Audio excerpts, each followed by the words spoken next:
Hello. Give me back my green screen, please, in original way.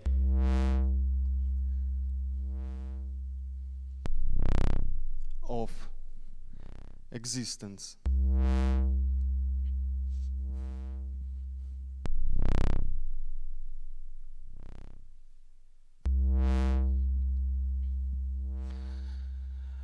Today I'm wearing suit, so I would seem more serious for you, and maybe this information you will take as something more important, because usually people analyzing the information through the how person looks. So let's have a test. What is art and knowledge in times of crisis? Probably it is stream art.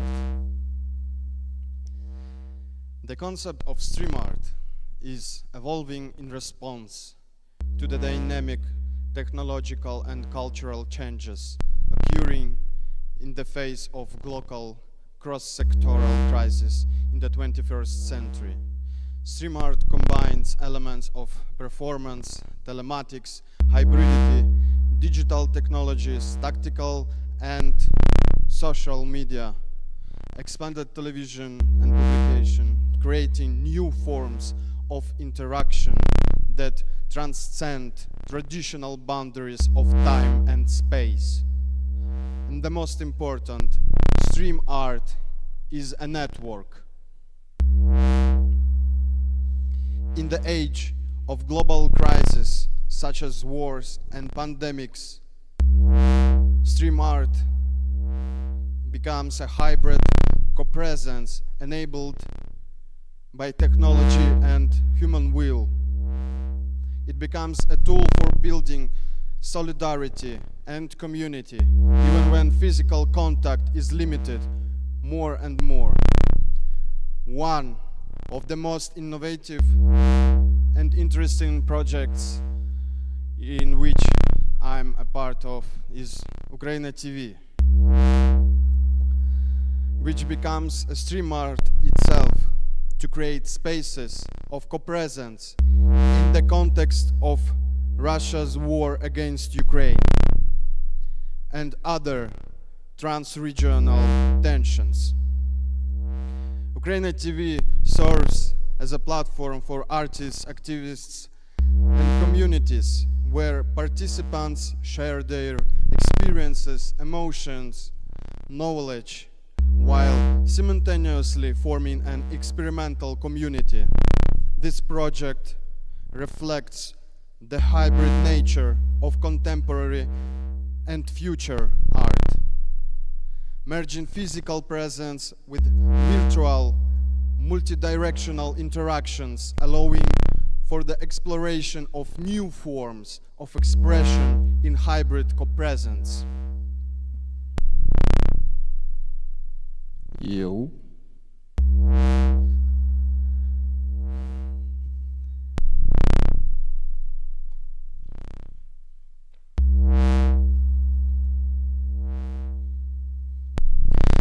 Stream art encompasses many components from the field of art, technology, and media.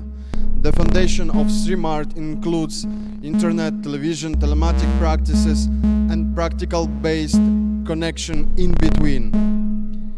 In telematic art, our telepresence is disrupted on the internet.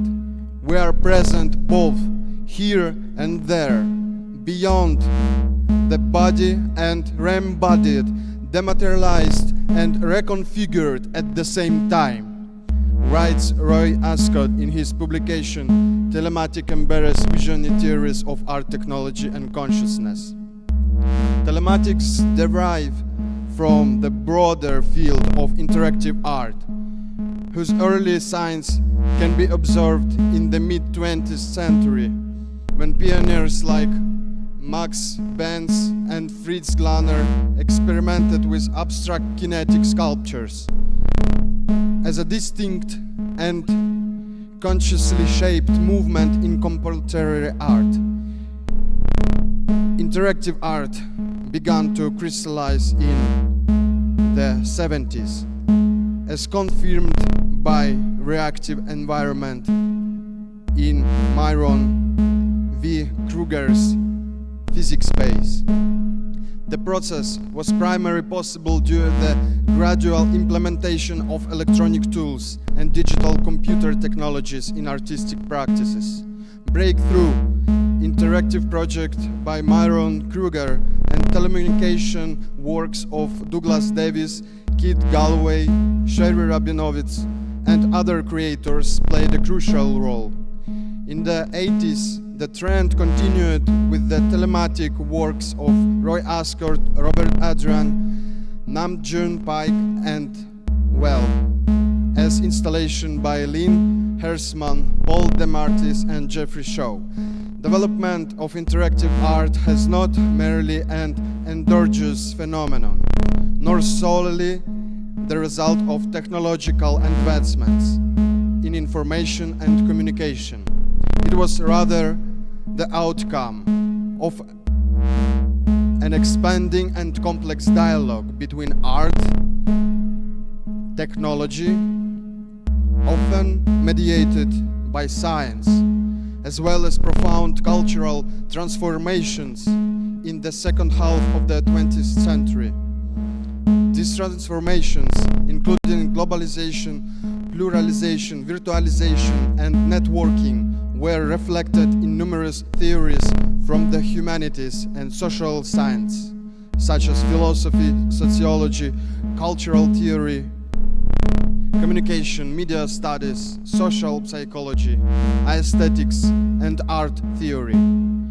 Interactive art was integrally connected to these processes and responded to the changes of its time, evolving at the intersection of artistic, philosophical, scientific, and cultural ideas of modern technologies. It became an essential component of its cultural context, serving both as a reflection and a tool for interpreting that context. Interactive art today is a little bit cringe. It has increasingly become a highly commercialized aspect of culture, often prioritizing market appeal over genuine artistic exploration. Many interactive artworks are now designed to attract mass audiences, focusing on spectacle and user engagement metrics rather than meaningful or challenging content. This commercialization often leads to the delusion of artistic intent, as creators may feel pressured to conform to popular trends and consumer expectations rather than pursue innovative or subversive themes. The heavy reliance on sponsorship, brand collaborations, and corporate funding can further compromise the autonomy of interactive artists, as their work becomes entangled with the agendas of commercial entities. Additionally, the rapid integration of interactive art into advertising, street entertainment, and consumer experiences blurs the line between art and marketing, reducing interactive installations to little more than eye-catching gimmicks that serve to promote products or enhance brand visibility rather than provoke critical thought or cultural reflection. Also, weird evolution happened to the internet. When originally imaged as democratic space for open information exchange during Web 2, it has increasingly morphed into a platform, often with no horizontal rules, dominated by self-interest, popularity race, corporate agendas, and monetization of attention. As major tech companies and social media platforms prioritize profit over public good, the online environment has become saturated with content designed to capture attention and drive revenue, often at the expense of meaningful engagement of community building. Algorithms are crafted to promote content that generates clicks and ad revenue, favoring sensationalism, misinformation, and superficially over substance and truth. This profit-driven model has fostered a self-centric culture where individualism and personal branding overshadow collective values and genuine discourse. Censorship and content moderation practices further exacerbate these issues, often skewed towards protecting corporate interests and avoiding controversy rather than ensuring fair and balanced information. Voices that challenge the status quo or threaten profitable narratives are frequently marginalized or silenced, while sponsored and commercially available content is amplified. This environment not only stifles free expression, but also encourages echo chambers where users are fed only that aligns with their existing beliefs and preferences, reinforcing bias and deepening societal divisions. The result is a digital landscape that reflects and perpetuates the most exploitative aspects of capitalism, prioritizing profit and personal gain over the potential of the internet as a truly open and collaborative space. Thomas McPhail, electronic colonialism theory, posits that a new global culture has emerged, shaped and dominated by large multimedia corporations that control and distribute the flow of media content worldwide. Companies such as Disney, Apple, Microsoft, Google, and IBM operate beyond geographical boundaries, standardizing and selling audiovisual products to international consumers. This global flow of media content influences how audiences perceive the world, shaping their worldviews and consumption habits in accordance with a media-driven culture. One of the most severe impacts of EST is its influence on developing countries. Although the internet facilitates global information sharing, it often marginalizes these nations. Most websites are in English and originate from developed countries, primarily the United States. This digital dominance threatens local cultures, languages, and perspectives without effort to promote locally produced and produced content and enable developing countries to become information providers. They risk becoming electronic colonies, forced to consume content generated by the developed world. On the other side of informational influence stands Russia, which uses the internet and cyber networks to pursue its regional and global policies, spreading the so-called Ruski Mir, Russian world.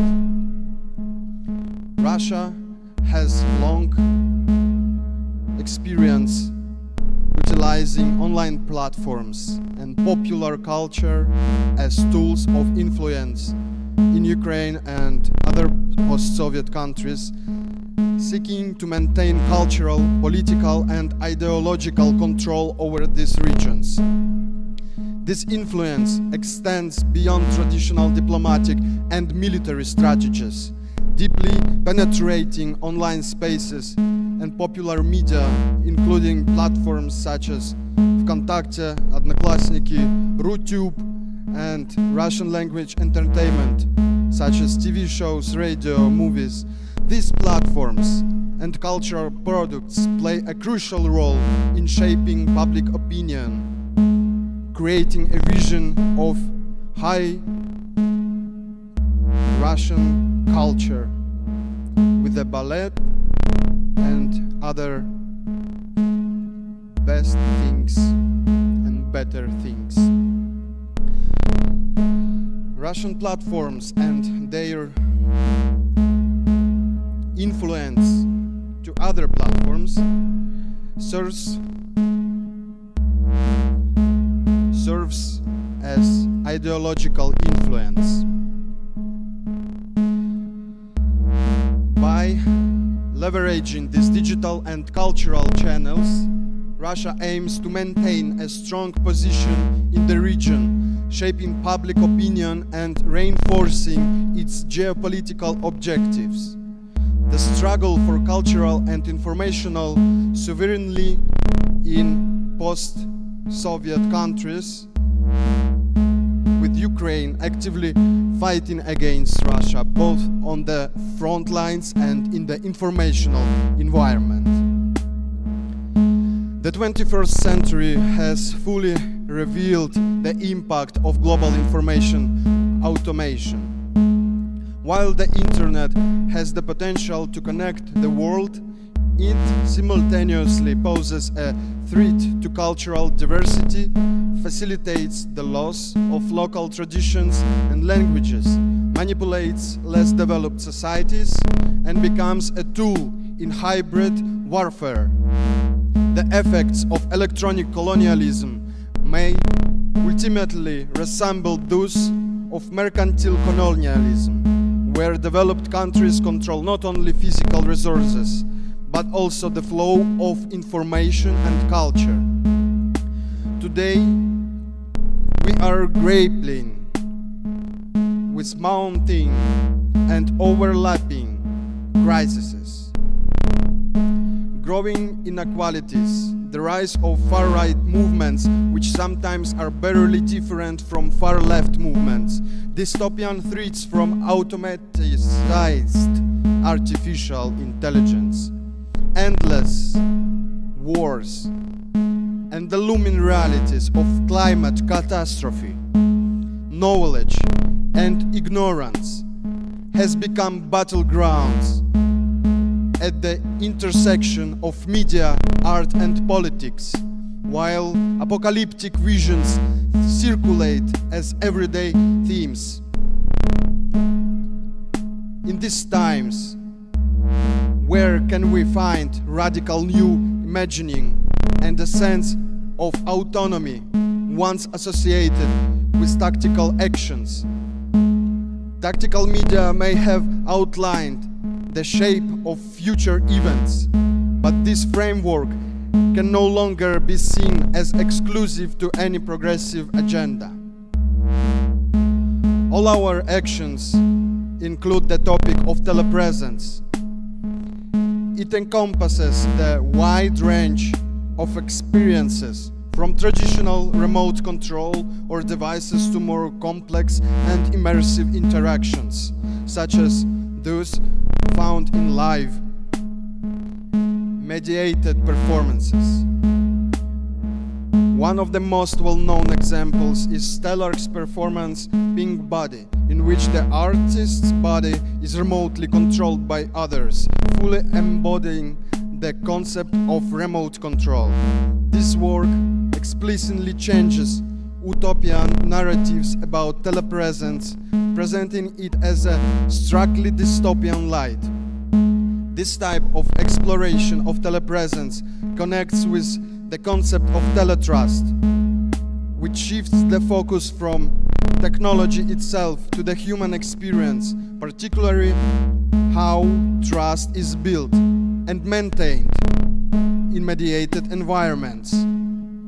A central element of telepresence is the notion of uncanny presence, where the sense of physical presence is reached by the encounter with disembodied entities.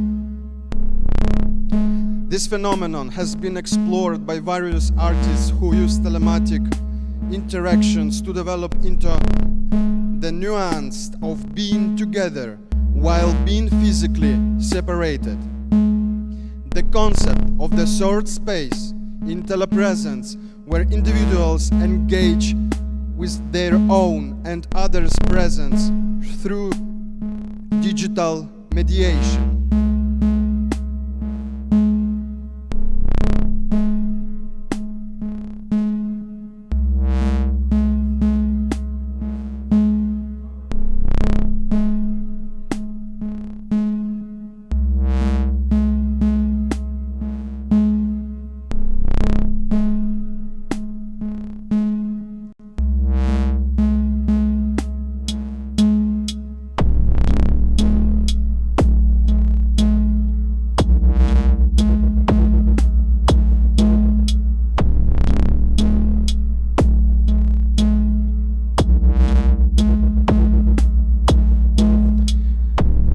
You disappeared for a moment.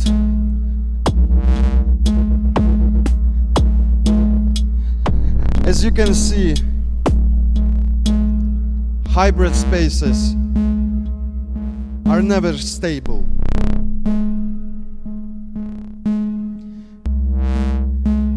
And they need our attention and our presence to have a sense of its being. The discussion extends further, highlighting the cyclical nature of our relationship with technology, where initial fascination with the new media is often followed by disillusionization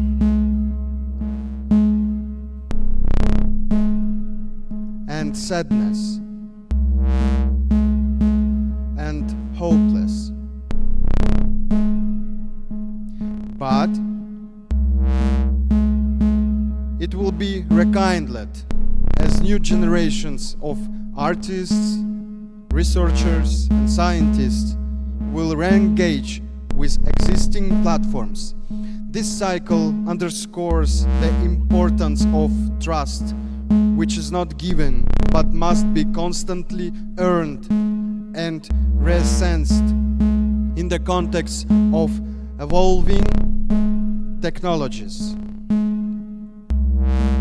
This perspective challenges the notion that technological advancements alone can resolve the complexities of human communication and interaction. Give us internet back!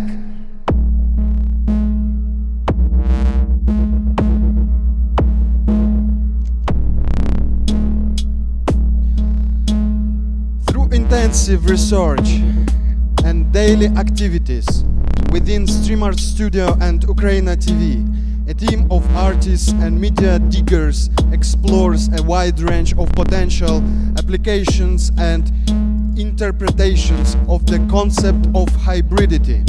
Hybridity is understood whereas the coexistence and fusion of diverse orders, moderates and modes of avatars, data, machines in both analog and digital realms, offline and online. This approach enables new forms of collaboration and engagement, providing a framework to understand the evolving dynamics of artistic cooperation in digital and hybrid spaces.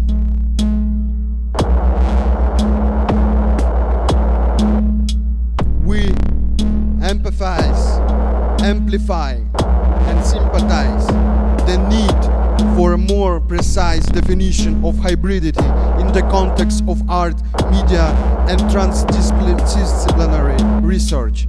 A hybrid approach in stream art promotes dynamic, multidirectional flows of information and creativity that go beyond traditional forms of communication and participation. Ultimately, I want to highlight that stream art not only redefines traditional artistic models, but also becomes a tool for social integration and activism. It enables the creation of spaces where diverse voices can meet and coexist, which is particularly crucial in a rapidly evolving digital world. As a developing discipline, stream art provides a unique perspective on contemporary and future practices, integrating media forms within the post-digital landscape and promoting a new, more collective form of creativity.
Ну, споко. Пусть раньше начинают. Типа, пусть будут готовы. Ну, сейчас они